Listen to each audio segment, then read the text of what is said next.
আমি সোমা বলছি, সোমা মুখার্জি। এত কষ্ট হচ্ছে ভিতরে যে হসপিটালে বসে থাকতে পারছি না। আমাদের সব ডাক্তাররা সবাই খুব ডিস্টার্বড।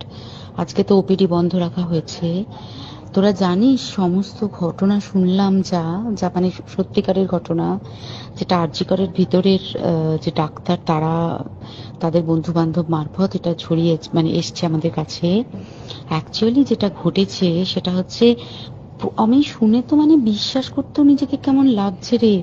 প্রত্যেকটা আমাদের ওয়েস্ট বেঙ্গলের প্রত্যেকটা মেডিকেল কলেজে, বিশেষ করে কলকাতার সরকারি মেডিকেল কলেজগুলোর প্রিন্সিপালরা, ডিপার্টমেন্টাল হেডরা, প্রিন্সিপালরা বিশেষ করে, তারা পাশ করানোর জন্য স্টুডেন্টদের কাছে রীতিমতো টাকা নেয়।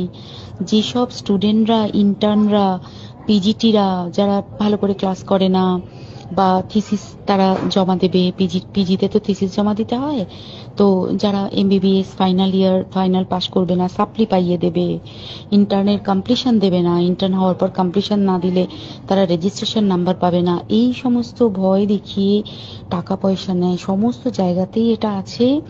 এর মধ্যে সব থেকে নিকৃষ্টের থেকেও নিকৃষ্টতম হচ্ছে সন্দীপ ঘোষ, প্রিন্সিপাল, যে তোর আমাদের কি বলে আরজি কর মেডিকেল কলেজে। সেখানে ভাব যে ওনার একটা বিশাল